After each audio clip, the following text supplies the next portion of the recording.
Good morning. The last class we see about different types of power we are introducing this, correct? So today we discussing what is the meaning or what is the purpose and what is the usage of nuclear power plant. Yes. So can you tell you anyone? Okay, what are the main components we have to use for the nuclear power plant? So we see about leading not only controller of turbine generator and condenser and heavy motors. Heavy one, yes, correct. So these are the main element we have to use for the power plant, particularly for the nuclear power plant. I will tell you what is the important components. Yes, yes. So what is the main difference between the fission and fusion? Yes, very good. It's a very important point. Okay, so the nuclear power plant is mainly undergoing for the fission process. Okay, fission is like a break, and fusion is like a join. That is a main naming for the fission and fusion. Fission is like a breaking. Okay, fusion is a join. Okay, so here we have to using for the fission process. That is, we have to using the element. Okay, that element is called as the uranium U-35. Okay, there are n number of elements, but we have to specifically using for the uranium U-35. Okay, yes. So what is meant by mass energy? You said uranium. Why is it uranium?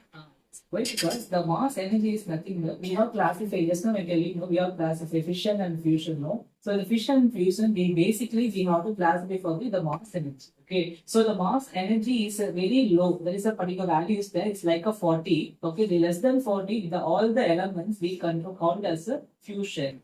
Okay, that is a process element as a fusion. If more than 220, it is called as a fission process. So that only we have to take in for the uranium. That is, the uranium is a more contributor. Okay, so that's why we have to use it. Why? Because the uranium is not only the element, the neutron is also main important for this case. Okay, so neutron hit the uranium, then the process can be continuously processed. This doesn't stop. Okay, once you have to hit the uranium, it is a continuous process. Once the process gets stopped, the parent nucleus can be divided into daughter nucleus, and also we have to separate neutron will be done. Okay, so that neutron can be hitting towards the process will be going. Okay, so when we stop the whole experiment, the whole process can be stopped by using a control rods. Okay, So what is the yes. The control rods, the main purpose is okay, it's like a on a switch on off like. Okay, it's like a switch for the nuclear power plant. Okay, so that is the students told you the heavy water.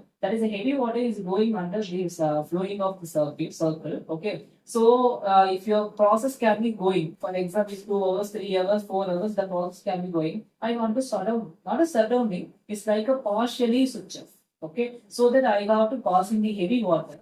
The heavy water is a purpose to control the speed of the uranium. I already told you, the uranium is the main element. Uranium hit the neutron, then the process can be going continuously. It's like a fission process. I told you, yes, the same. The control rods to control the whole experiment. Yes. So by passing the heavy water, they say this D2O. That is simply they represent as a D2O. Okay. So that D2O can be entire process can be is a shutdowning. Okay. The shutdowning, the process can be slowed. Then after that, it is a entirely stop.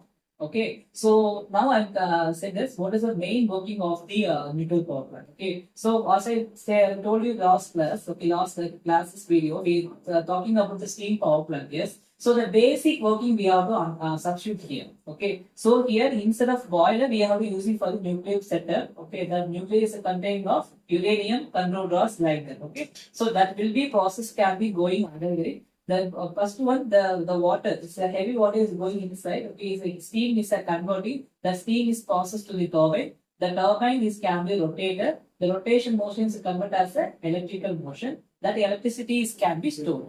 Then the exit water is coming from the it's like a water plus vapor mixing conditions. Then it's moving to the condenser. Is fully converted as a water. These are again the going process. So this is the way of to converting the mechanical energy is converted as electric energy by the way of the chemical energy. That is, the chemical energy is only the converted as a mechanical energy. Then the mechanical energy is converted as a electric energy. These are the process. These are the main process we have to use for the nuclear power. Yes. Today class you are understanding for it. Yes. Yes. Yes. Yes. Sir. So what is the way of condenser? Why we use it? The condenser is a device. Okay, so if, for example, if I am using heavy water, it's likely it is a huge amount. Okay, compared to ordinary water, it is a huge amount. Okay, so that only we have to condense is the main purpose to using for this. Okay, yes, thank you.